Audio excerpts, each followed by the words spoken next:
क्या आप जानते हैं कि भारत और श्रीलंका के बीच समुद्र में एक अद्भुत संरचना है जिसे लोग आदम ब्रज कहते हैं और कुछ लोग राम सेतु।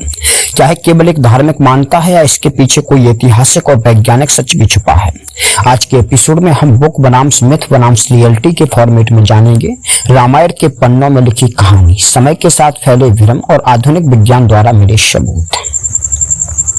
वाल्मीकि रामायण के सुंदरकांड और युद्धकांड में इसका विस्तार से वर्णन मिलता है।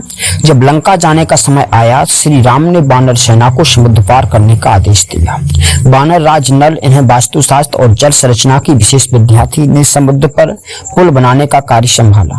वानरों ने पर्वत और बड़े बड़े पत्थर समुद्र में डाले और चमत्कार यह कि वे पत्थर डूबे नहीं बल्कि तैरने लगे। 5 दिन में करीब 100 योजन लगभग 120 किलोमीटर लंबा सेतु तैयार हुआ जिस पर पूरी सेना लंका पहुंची। रामचरितमानस में भी गोस्वामी तुलसीदास ने इस सेतु के महत्व को गाया है। कुछ प्राचीन तमिल ग्रंथों और पुराणों में भी इसका उल्लेख है।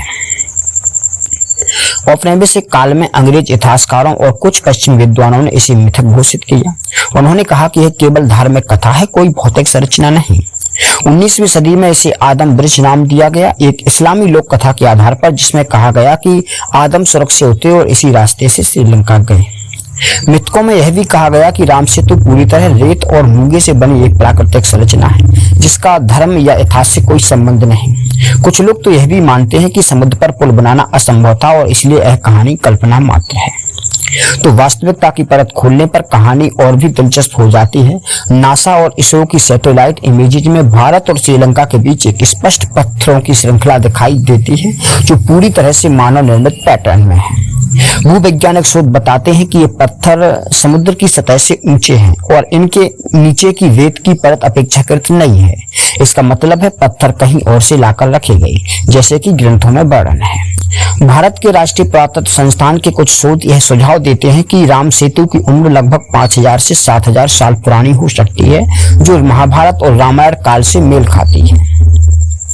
2007 में जब सरकार ने सेतु समुद्रम प्रोजेक्ट के लिए इसे तोड़ने की योजना बनाई तो पूरे भारत में इसका विरोध हुआ। सुप्रीम कोर्ट में याचिका दाखिल हुई और राम सेतु को राष्ट्रीय धरोहर घोषित करने की मांग उठी। अनेक गोताखोरों और पुरातत्वविदों ने पाया कि वहां के पत्थर आसपास के भूगोल से अलग हैं, जैसे वे कहीं और से लाए गए हों, ठीक जैसे नल ने वानर सेना के साथ किया था। तो क्या राम सेतु केवल धार्मिक कहानी है या यह हमारे इतिहास का एक जीवंत प्रमाण है? शास्त्र, विज्ञान और लोक मान्यताओं तीनों का संगम हमें यही बताता है कि यह केवल मिथक नहीं बल्कि हमारी सांस्कृतिक विरासत का हिस्सा है। अगले एपिसोड में हम बात करेंगे महाभारत युद्ध की तारीख, किताब, मिथक और सच्चाई। चैनल सब्सक्राइब करें और इस वीडियो को ज्यादा से ज्यादा लोगों तक पहुंचाएं ताकि हमारे इतिहास की सच्चाई सामने आ